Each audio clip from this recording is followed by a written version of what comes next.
आस्था के इस महापर्व पर हम मौजूद हैं तीर्थराज प्रयाग की इस पावन धरती पर, जहां लगातार जारी है मकर संक्रांति का पहला स्नान, पहला शाही स्नान।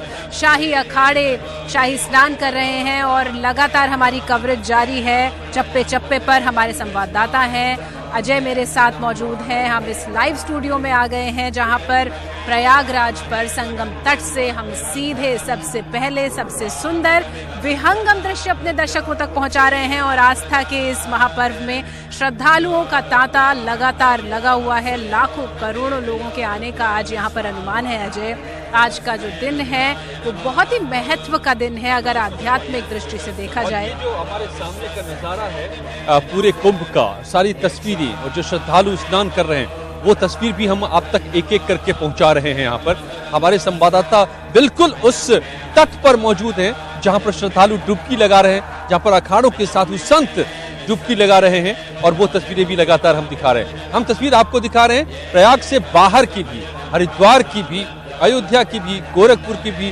वाराणसी की भी, जहां जहां श्रद्धा की डुबकी लग रही है। और हमारे संवाददाता हर जगह पर मौजूद हैं। आप देख सकते हैं उमेश श्रीवास्तव संगम तट से मौजूद हैं, हरिद्वार से भारती सकलानी मौजूद हैं, वाराणसी से हमारे संवाददाता नीतीश मौजूद हैं और मैं यहाँ पर अजय और शिवानी स्टूडियो से इसी कुंभ क्षेत्र से हम मौजूद हैं। उमेश, काफी देर से आप हमें मिल नहीं पाए, आप जरा आपके सामने क्या तस्वीर इस वक्त की है सबसे पहले तो वो दिखाइए। चल रहा है यहीं पर आस्था की डुबकी का दौर। जी हाँ, देखिए अजय जी, माघ मकर गते रवि जब होई, तीरथ पति आवे सब कोई, देव दनुज किन्नर नर श्रेणी, सादर मज्जहि सकल त्रिवेणी।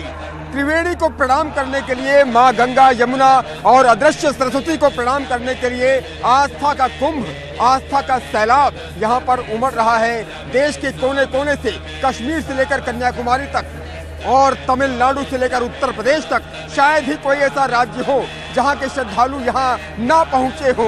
पूरा का पूरा जन समुद्र यहां पर नजर आ रहा है, आस्था का समंदर यहां पर नजर आ रहा है। मैं अपने कैमरा पर्सन उपेंद्र से कहूंगा कि दिखाए यहां की लाइव तस्वीरें कि किस तरह का यहां विहंगम दृश्य है। जहां जहां तक निगाह जाती है वहां तक कदम दर कदम आगे बढ़ते हुए श्रद्धालु ही श्रद्धालु नजर आ रहे हैं।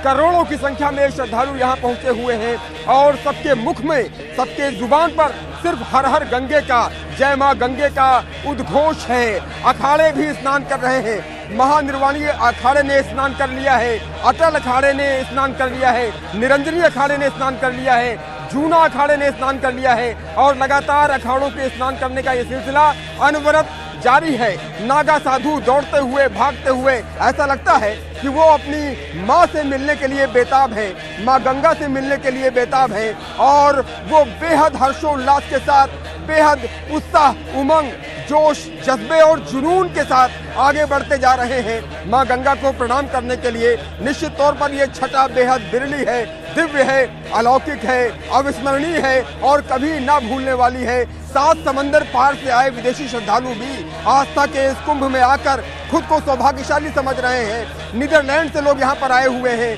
स्पेन से, अमेरिका से, जापान से, 7 समंदर पार से लोग यहाँ पहुँचे हुए हैं, श्रद्धालु पहुँचे हुए हैं। हाथ में उनके कैमरा है, वो हर तस्वीर को कैमरे में कैद करना चाहते हैं। नागा साधुओं की तस्वीरों को कैमरे में कैद करना चाहते हैं और ऐसा लगता है कि उनके कैमरे का लेंस छोटा पड़ जाएगा, लेकिन ये जो तस्वीरें हैं कुंभ की वो अद्भुत हैं। उमेश, आपके कैमरे के जरिए अगर हम उन तस्वीरों को देखना चाहें जो इस वक्त की तस्वीरें दिखाई दे रही हैं आपके पीछे। जी हाँ, मैं बिल्कुल दिखाऊंगा वो तस्वीरें। मैं अपने कैमरा पर्सन उपेंद्र जी और मनीष जी से निवेदन करूंगा कि वो यहाँ की तस्वीरें दिखाएं और निश्चित तौर पर जिस तरह की ये तस्वीरें हैं वो कांधे पर बच्चे को रखे हुए, कांधे को बच्चे पर लादे हुए और सिर पर गठरी रखे हुए, आप देखिए ये तस्वीरें कि किस तरह से यहाँ का नज़ारा है, यहाँ का दिव्य, अद्भुत और अलौकिक नज़ारा है। और निश्चित तौर पर ये इस बार का जो कुंभ है, मुख्यमंत्री योगी आदित्यनाथ ने जिस तरह से विहंगम इंतजाम किए हैं और करोड़ों रुपए कुंभ को सफल बनाने के लिए लगाए गए हैं, विभिन्न विभागों ने पूरी ताकत झोंक दी है और उस ताकत का पूरा असर कुंभ क्षेत्र में देखने को मिल रहा है। इतना बड़ा मेला, इतना बड़ा जन सैलाब, लेकिन व्यवस्था दुरुस्त है, व्यवस्था मुस्तैद है और सुरक्षा के भी व्यापक बंदोबस्त किए गए हैं और एंटी टेररिस्ट स्क्वाड की टीम मौजूद है। इसके अलावा पुलिस यहाँ पर मौजूद है और एनडीआरएफ की टीम मौजूद है, नेशनल डिजास्टर रेस्क्यू फोर्स की टीम मौजूद है और सभी हर आने जाने वाले पर सघन निगरानी भी रखे हुए हैं, क्योंकि ये श्रद्धालु हैं, क्योंकि ये सैलाब है, सब मां गंगा से मिलने के लिए आतुर हैं और उत्सुक हैं। ऐसे में सुरक्षा व्यवस्था भी बेहद महत्वपूर्ण हो जाती है। सुरक्षा के भी व्यापक इंतजाम किए गए हैं, दिखा रहे हैं और जिस तैयारी की बात आप कर रहे हैं, उस तैयारी की बात हम करें तो कुछ अगर आंकड़ों के जरिए समझिए इसको कि सिर्फ यहाँ पर जो लाइटिंग और विद्युत की व्यवस्था की गई है 300 करोड़ से ज्यादा का वो बजट है। खुद जो बिजली विभाग के मंत्री हैं श्रीकांत शर्मा इसी तट पर मुझे मिल गए थे, बता रहे थे यहाँ पर सिर्फ टॉयलेट्स और यूरिनल्स का जो इंतजाम किया गया है वो 1,22,500 उनकी तादाद है। तो एक जो इंतजाम है यहाँ पर वो वाकई विशाल है, भव्य है, उसकी संख्या इतनी बड़ी है कि आप चौंक जाएं इनको जान करके। और इसीलिए इस बार के कुंभ में लोगों से, जितने लोगों से भी मैंने बात की जो यहाँ पर पहुंचे हैं, सबका कहना था शिवानी कि इंतजाम बेहतर हुआ है। पहले के मुकाबले इस बार चीजें बेहतर हुई हैं, सुविधाएं बेहतर की गई। भव्यता की हम बात कर रहे हैं और अंदाजा इसी बात से लगाया जा सकता है जिस तरह से शहर को बसाया गया है। शायद पूरी दुनिया में कोई भी शहर 2 महीने के लिए नहीं बसाया जाता और इतनी भव्यता और सौंदर्य के साथ सबसे बड़ा अस्थायी शहर। और सुरक्षा की बात कर रहे थे उमेश, तो हम आपको बता दें अजय कि यहाँ पर 20,000 से ज्यादा पुलिसकर्मी तैनात हैं। 80 बटालियंस हैं जो अलग अलग सुरक्षा एजेंसीज हैं, जैसे एनडीआरएफ हुआ, अलग अलग सुरक्षा एजेंसीज हैं, उनकी 80 बटालियंस हैं। तो अंदाजा लगाया जा सकता है कि कितने बड़े क्षेत्रफल में सबसे बड़े जनसमूह को नियंत्रण में रखने इन तैयारियों के बीच हम उन तस्वीरों की तरफ जरूर दर्शकों का ध्यान आकर्षित करना चाहिए। ये जो तस्वीर देख रहे हैं अखाड़े की तस्वीर है और फिर से एक अखाड़े का प्रवेश है स्नान के लिए। जो देखिए किस तरीके से ये काफिला जब चलता है, जुलूस जब चलता है, इसको देखने के लिए देश दुनिया से लोग आते हैं और जिसको हम लगातार अपने दर्शकों को देश और दुनिया भर में दिखा रहे हैं। बहुत ही सुंदर तस्वीरें हैं, बहुत ही जी बिल्कुल। जिस तरह से ये अखाड़े जाते हैं, इन्हें देखना भी अपने आप में एक अलग अनुभव होता है। पूरी दुनिया से लोग इन्हें देखने आते हैं। जिस तरह का संयम, अनुशासन, शस्त्र विद्या, शास्त्र विद्या, सभी में ये निपुण होते हैं। और जिस तरह से आप बता रहे थे कि एक रूपता यहाँ पर दिखाई देती है और इन अखाड़ों में ये सब कुछ सीखने को मिलता है। और जो शाही स्नान है वो सुबह से शुरू हो चुके हैं, कई अखाड़ों ने ये स्नान कर लिए हैं।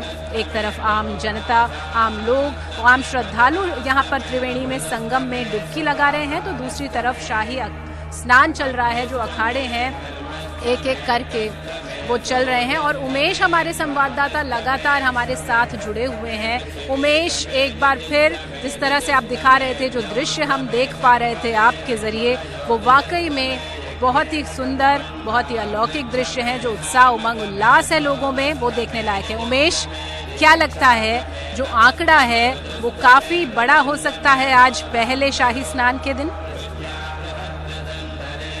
जी हाँ, देखिए पहले शाही स्नान के दिन सारे रिकॉर्ड आज ध्वस्त हो जाएंगे।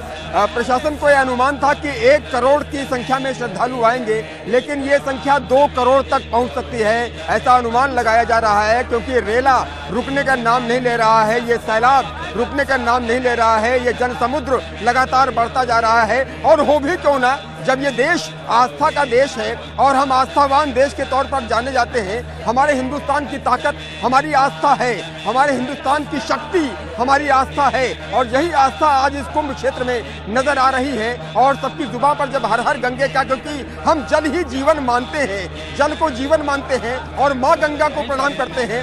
ऐसी सभ्यता हमारे हिंदुस्तान की है, ऐसी सभ्यता हमारे भारत की है और ऐसी सभ्यता पूरे विश्व को आकर्षित करती है। प्रयाग की धरती में लगता है चुंबक लग गया है, ऐसा लगता है कि प्रयाग की धरती पर कोई मैग्नेट है जो पूरे विश्व को खींच रहा है, अपनी ओर आकर्षित कर रहा है। और सभी यहाँ आकर सात समंदर पार से आए लोग या फिर देश के कोने कोने से आए लोग सभी हाथ जोड़े हुए चले आ रहे हैं, त्रिवेणी को प्रणाम कर रहे हैं और उस पवित्र स्थल के दर्शन कर रहे हैं जहां की माटी का तिलक लगाकर, मस्तक पर जो प्रयाग का तिलक लगाकर खुद को सौभाग्यशाली समझ रहे हैं। और वो भी क्यों ना, एक जमाना था जब प्रयाग से लोग लौट करके आते थे तो पूरे गांव में कम्बभोज होता था, पूरे गांव में लोगों को प्रसाद खिलाया जाता था कि हाँ ये प्रयाग की धरती से होकर लौटे हैं, उनका चरणामृत किया जाता था। ये प्रयाग की धरती का महात्म्य है। प्रयाग में जो भी आया समझिए कि वो देवतुल्य हो गया, ये माना जाता था। देश के कोने कोने से लोग, चाहे तमिलनाडु से लेकर कन्याकुमारी तक जहाँ से भी आते हैं, वो सिर्फ और सिर्फ इस प्रयाग की धरती को आकर माथे पर चंदन करते हैं और यही कहते हैं कि हम उस पावन धरती पर हैं जहाँ पर माँ गंगा, यमुना और अदृश्य सरस्वती का पावन संगम हो रहा है, जो कि पूरे विश्व को आकर्षित कर रहा है। यकीनन ये धरती बहुत कुछ कहती है, बड़ा संदेश देती है, एकता का संदेश, भाईचारे का संदेश, मोहब्बत का संदेश, प्यार का संदेश। ये धरती बहुत कुछ कहती है। इसका जर्रा जर्रा गवाह है कि अध्यात्म और आस्था और भक्ति में कितनी शक्ति होती है। और जहाँ तक अखाड़ों की हम बात कर रहे थे, हम विभिन्न अखाड़ों में गए। हर अखाड़े की अपनी परंपरा है, हर अखाड़े का अपना इतिहास है, वैभवशाली परंपरा वाला इतिहास है, वीरता और पराक्रम का इतिहास है। मैं जब जूना अखाड़े गया और वहाँ की तस्वीरें मैंने देखी, कई नागा साधुओं से हमने बात की और कितना अनुशासन है, जिसका जिक्र अजय जी भी कर रहे थे कि अखाड़ों में जो अनुशासन है वो अनुशासन आज यहाँ की तस्वीरों में भी देखने को मिल रहा है। मैं अपने कैमरा पर्सन उपेंद्र और मनीष जी से कहूँगा कि वो दिखाएं यहाँ की तस्वीरें कि अखाड़े कितने प्रफुल्लित, कितने हर्षित और किस तरह अनुशासित तरीके से यहाँ पर स्नान करने के लिए पहुँच रहे हैं। ये संतों का रेला, ये संतों का जो है महात्माओं का हुजूम, ये कुंभ जो लगा हुआ है और बेहद अनुशासित तरीके से ये यहाँ पर आ रहे हैं और लगातार त्रिवेणी को प्रणाम कर रहे हैं। अखाड़ों के मैं जिक्र कर रहा था, जूना अखाड़े की बात करें तो उनका अपना अलग इतिहास है, दिगंबर अखाड़े की बात करें तो उनका अलग इतिहास है और हर व्यक्ति का जो तिलक है, हर संत महात्मा का जो तिलक है वो भी एक अलग कहानी कहता है। तिलक कई प्रकार के लगाए जाते हैं, अखाड़ों में कई प्रकार के तिलक भी लगाए जाते हैं, उनकी भी अलग परंपरा होती है। और जब अखाड़े के महंतों से मैंने बात की तो किसी ने बताया, किसी अखाड़े का इतिहास ये रहा है कि मुगल शासकों से वो लड़े, अंग्रेजों से वो लड़े, अंग्रेजों को बाहर खदेड़ा और तमाम तरीके का अन्य इतिहास है जो अखाड़ों का है, चाहे वो निरंजनी का हो, जूना का हो, महानिर्वाणी का हो, अटल का हो या फिर अन्य अखाड़ों का हो। कुल 13 अखाड़े हैं और हर अखाड़े एक अलग कहानी बयां करता है। शस्त्र और शास्त्र की बात की जाती है अखाड़ों में। उनका कहना है, जो महंत हैं, महाराज हैं, उनका कहना है कि हम शस्त्र और शास्त्र दोनों की बात करते हैं। हम बात करते हैं शस्त्र की पूजा इसलिए करते हैं कि जब कभी भी वक्त आए तो हम ये शस्त्र उठा करके जो हम आप तक आते रहेंगे और ये तस्वीरें लगातार आपके कैमरे के जरिए हम देखते रहेंगे, हमारे दर्शकों को दिखाते रहेंगे। इस बीच जो आप कह रहे थे कि साधु संत किस तरह से अपनी माँ की गोद में जैसे जाते हैं, यहाँ स्नान के लिए पहुंचे हैं, ऐसे ही एक साधु संत जो स्नान करके अखाड़े के संत हैं, नागा साधु हैं, महेश आनंद गिरी जी हमारे साथ भी इस कुंभ के स्टूडियो में मौजूद हैं। महेश आनंद गिरी जी, ये स्नान के लिए जो मैं देख रहा हूँ, एक तरह की व्यग्रता है सभी साधुओं में, दौड़े चले जा रहे हैं, ये क्या है, क्यों है, क्या महत्व रखते हैं आप? नारायण, सबसे पहले तो आप सभी को और देश विदेशी सभी भक्तजनों को मकर संक्रांति की बहुत बहुत बधाई। और उसके बाद में ये जो आपने कहा है कि ये क्यों दौड़े चले जाते हैं, वस्तुतः नागा सन्यासी जब बनते हैं, जब तक इसको बोलते हैं दिगंबर। और दिगंबर जो होता है हमारे यहाँ पर संत परंपरा में कुटीचक, बहुदक, हंस और परमहंस 4 प्रकार के संत होते हैं। परमहंस प्रवृत्ति जो सुखदेव भगवान की है वह मानी गई है। जब तक नारी मात्र को भगवती माँ नहीं मानेंगे तब तक परमहंस प्रवृत्ति नहीं हो सकती, अन्यथा विकार संभव है, नग्नता में विकार संभव है।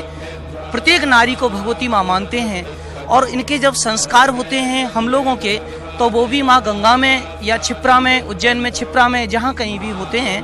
तो जैसे एक बालक, जैसे एक बछड़ा दूध पीने के लिए उछलता हुआ, नाचता कूदता हुआ अपनी माँ के पास में जाता है, ठीक वही उमंग, वही उल्लास, वही उसी कारण से, उसी प्रकार से नागा साधु भी गंगा, त्रिवेणी अपनी माँ, क्योंकि नारी मात्र इनकी माँ है और फिर भगवती तो माँ है ही, गंगा माँ।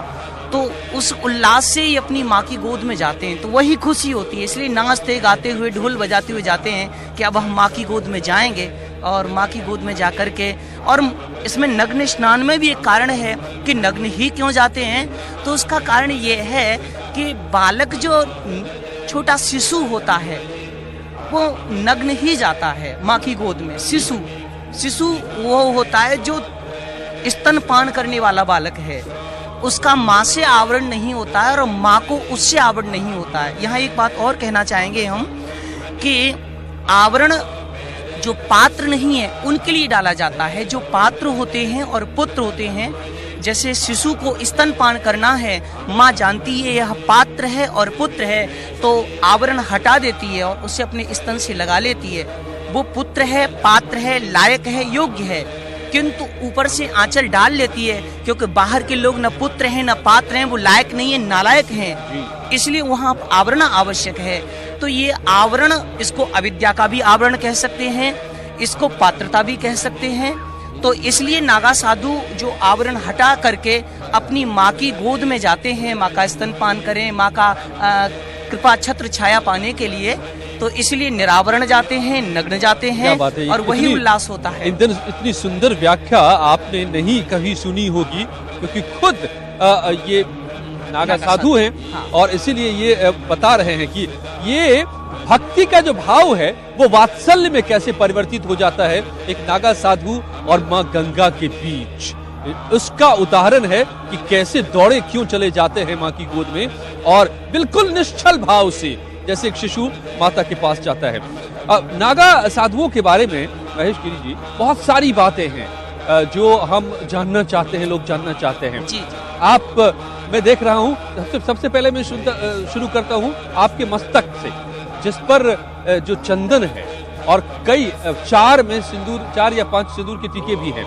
ये क्या है? ये भस्म का त्रिपुंड लगा हुआ है हमारे यहाँ पर। शैव परंपरा में, हमारे जो शैव और वैष्णव परंपरा है, तो ये परंपरा का त्रिपुंड लगा हुआ है। और ये जो हैं, ये जो आप देख रहे हैं, इसको हम श्री बोलते हैं। और श्री ये जो है ये श्रृंगार में ही आता है, ये श्री है। श्री जो बनाई जाती है रोली, ये वह है। और ये एक बात और हम बता दें, ये जो यहाँ पर लगा हुआ है, यहाँ पर हमारे ग्रंथों के अनुसार भगवान शिव का जो प्राकट्य है वह भ्रूमध्य से है। और यहाँ पर आज्ञा चक्र होता है। हमारे शरीर में जो सप्त चक्र हैं उनमें आज्ञा चक्र है, और ये आज्ञा चक्र है तो हम आज्ञा चक्र पर गुरु की पूजा करते हैं। चूँकि हमारे अखाड़ा जो है, हम भगवान शिव के उपासक हैं, तो भगवान शिव का यह जो गुरुदेव का ये पूजन हो गया, और फिर ऊपर और उनका श्रृंगार है इस प्रकार से। तो इस तरह से मतलब एक तरीका है चंदन का भी। हर अखाड़े में हर तरह के साधु अलग अलग तरह से करते हैं ये त्रिपुंड का। और आप जरा इन तस्वीरों को जो हम देख रहे थे, यहाँ पर अभी भी साधु संतों का जो अखाड़ों का स्नान है वो का दौर जारी है, चला आ रहा है।